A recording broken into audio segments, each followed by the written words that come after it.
السلام علیکم ورحمۃ اللہ وبرکاتہ۔ معزز ناظرین کرام،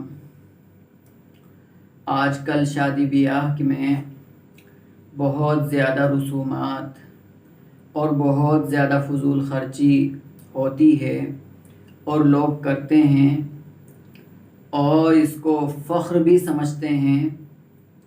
تو ان کے لیے یہ کرنا کیسا ہے؟ تو آپ شریعت پر اگر غور کریں گے اور شریعت کا مطالعہ کریں گے، یا یوں دیکھیے کہ اللہ کے نبی علیہ السلام کی جو شادیاں ہیں اور آپ علیہ السلام نے اپنی بیٹیوں کی جو شادیاں کی ہیں، تو ان میں کتنی جو ہے وہ سادگی کے ساتھ آپ نے نکاح کیا ہے اور کسی قسم کی اس میں کوئی رسم نہیں کی ہے، کوئی فضول خرچی اس کے اندر نہیں کی ہے۔ دین کے تعلق سے کیا حدیث میں فرمایا، ان الدین یسر، بے شک دین تو آسان ہے۔ تو دین آسان ہے، یہ ہر شعبے کے لیے حکم ہے۔ ایسا ہی نہیں ہے کہ صرف عبادت کے لیے، عبادت میں تو آسان ہے اور بقیہ دیگر جو اور شعبے ہیں، معاملات ہیں، اخلاقیات ہیں، ان کے اندر کوئی مشکل ہو، ایسا نہیں ہے، بلکہ ہر اعتبار سے دین جو ہے وہ آسان ہے۔ لیکن آج خرابی کیا آ گئی کہ ہم نے اور آپ نے اس دین کو کیا مشکل بنا ڈالا۔ وہ عمل جو شریعت ہمیں آسان بتا رہی ہے، ہم اس کو اتنا مشکل بنا رہے ہیں، اتنا مشکل بنا رہے ہیں کہ اور جو غریب انسان ہے، جو غریب آدمی ہے، اس کے لیے وہ عمل کرنا مشکل ہوا جا رہا ہے، اور وہ اس عمل کو کرنے کے لیے نہ معلوم کتنا قرضہ لیتا ہے، تب جا کے وہ اپنی بیٹی کا یا اپنے بیٹے کا نکاح کر پاتا ہے اور اس کی جو شادی کر پاتا ہے۔ تو دین تو حقیقتاً آسان ہے۔ اب اس میں جو خرابیاں آ گئی ہیں، شادی کے اندر کیا کیا رسومات ہوتی ہیں اور کتنے گناہ کے کام ہوتے ہیں، تو اس میں ناچ گانا ہے جس سے سراسر جو ہے شریعت نے منع کیا ہے۔ ایسے ہی گانے وغیرہ گانا ہے، یا اس کی ایک محفل جو ہے سجانا ہے کہ پوری رات بھر جو ہے وہ گانے گائیں گے اور لوگوں کو سنائیں گے، یا پوری رات بھر جو ہے وہ ڈانس کریں گے جس کے اندر خواتین بھی ہوں گی، مرد بھی ہوں گے، اور بے حجابی اور بے پردگی جس میں کھلے عام ہوگی،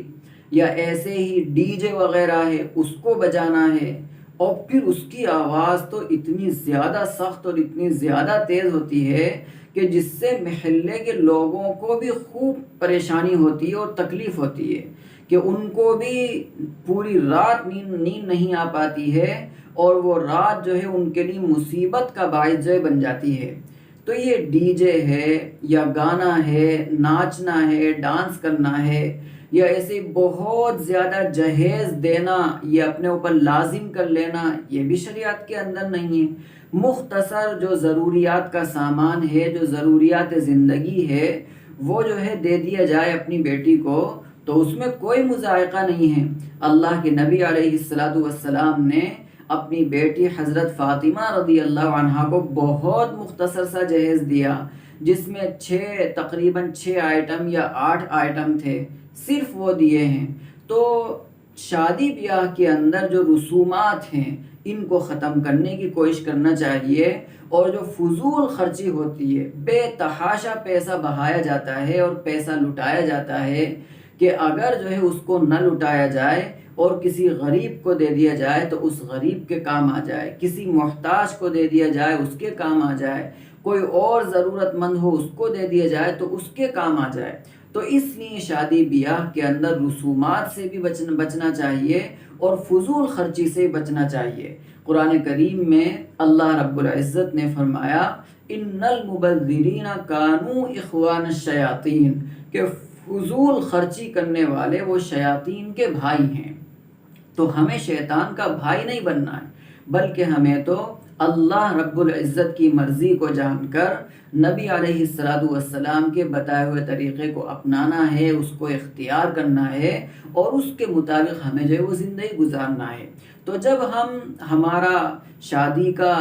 شادی کا موقع ہو، گھر میں بیٹی کی شادی یا بیٹے کی شادی، تو اس صورت میں ہمیں نبی کی زندگی کو سامنے رکھنا چاہیے کہ آپ نے اتنے نکاح کیے تو آپ کا نکاح جو ہے وہ کیسا سادگی کے ساتھ تھا، یا آپ نے اپنی بیٹیوں کا نکاح کیا وہ کتنی سادگی کے ساتھ آپ نے کیا۔ تو جب ہمارے سامنے سیرت ہوگی اور آپ علیہ السلام کے نکاح یا آپ کی بیٹیوں کے نکاح اور ان کی پوری تاریخ ہمارے سامنے ہوگی، تو ہمارے لیے نکاح کا کرنا، شادی کا کرنا، بلکہ غریب سے غریب انسان کے لیے شادی اور نکاح کا کرنا آسان ہو جائے گا۔ تو ہمیں فضول چیزوں سے بچنا چاہیے، فضول خرچی سے بچنا چاہیے اور رسومات سے بچنا چاہیے۔ اللہ اور اس کے رسول صلی اللہ علیہ وسلم کی مرضی کو سمجھ کر اس کے مطابق ہمیں ہر عمل کرنے کی کوشش کرنا چاہیے۔